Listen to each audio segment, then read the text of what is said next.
Hi friends, hey, it's Miss Cindy and I'm back today to show you a craft that you can do with some of the things that we put in your packet.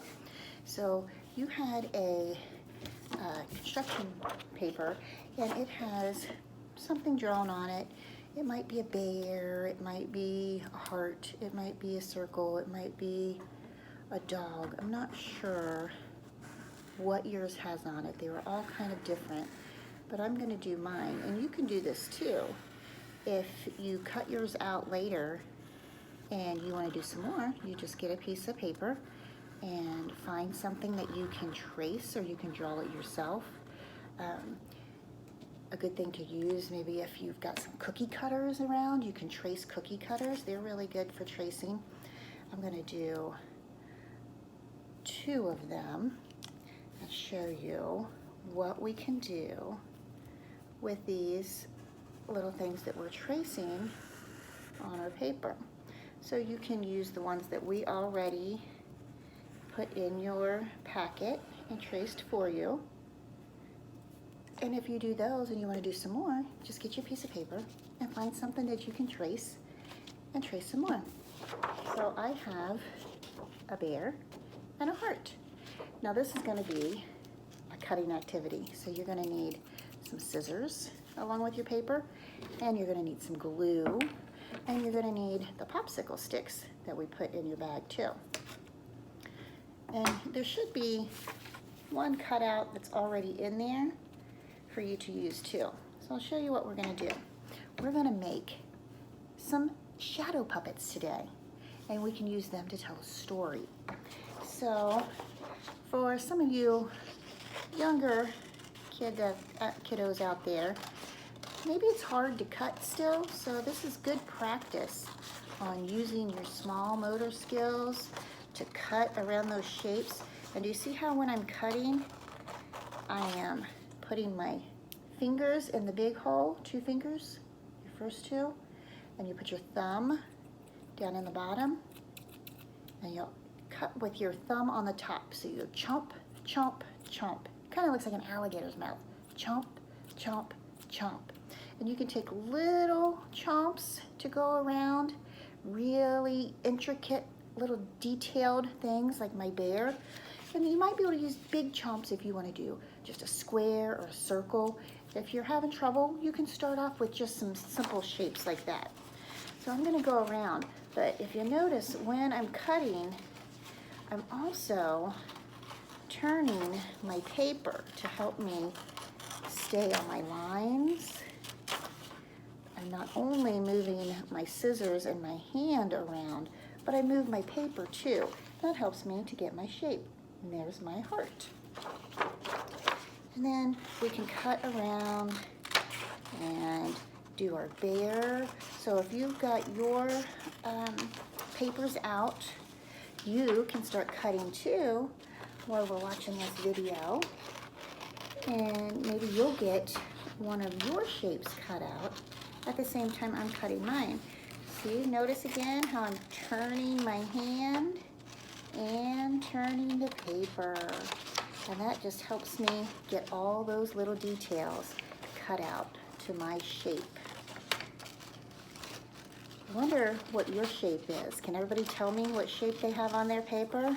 Do you have an animal? Do you have something for Christmas? Do you have a shape?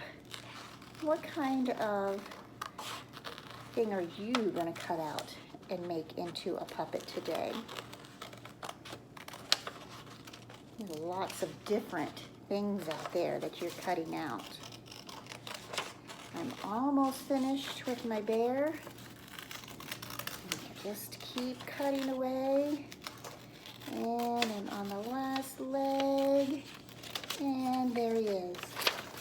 It's funny, sometimes when you cut things out, you can see the shape still in the paper. So here's my bear. So now what I'm going to do with my bear is I'm going to take my glue and put a little glue onto my popsicle stick. And I'm going to glue it onto one side of my bear. And now I'm going to do one that we already have cut out.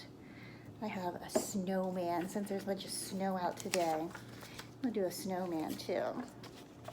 So once you have your shapes and your animals or your people or whatever you have cut out, you have these cool little stick puppets. So what you can do with them is make a little shadow puppet theater. So see my bear's shadow there? And maybe I could tell the story of Corduroy.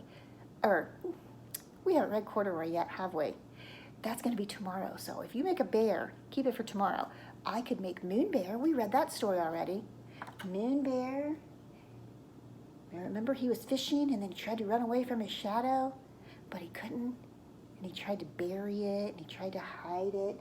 And it just kept coming back because the sun was shining and there was light in his house. And he always had that shadow. But then when the sun moved, his shadow went behind him and didn't scare the fish anymore. So there's our bear. And then if you have a hole punch at home, you can use a hole punch to make eyes too.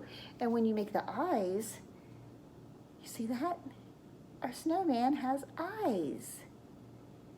You can make different little shapes in there to make it look even better. So that's what you can do today at Play Shadow Puppet Theater. I have some shadow puppets that I would like to use and tell you a little story. It's a nursery rhyme story that we heard a few weeks ago when we were learning all about nursery rhymes. I bet you guys will remember it. It says, oh, do you know what that is? It's a cat and a fiddle. Do you know this nursery rhyme? If you know it, you can say it with me. Ready? Here we go. Hey diddle diddle, the cat and the fiddle. There they are. The cow jumped over the moon. There it goes. And the little dog laughed, ha ha ha, to see such a sport. And the dish ran away with the spoon. There they go. Do you remember that nursery rhyme? So that's a fun thing you can do. Maybe you'll make a nursery rhyme or a song or just a story with your shadow puppets. So guys, I hope you have fun today. I hope you use all those small motor skills and cutting skills to get your shapes just right. And if you have any trouble, I'm sure you have a grown-up around that can help you to get your shapes cut out. All right? Keep practicing, keep cutting, and have fun with your shadow puppets today, guys. Bye.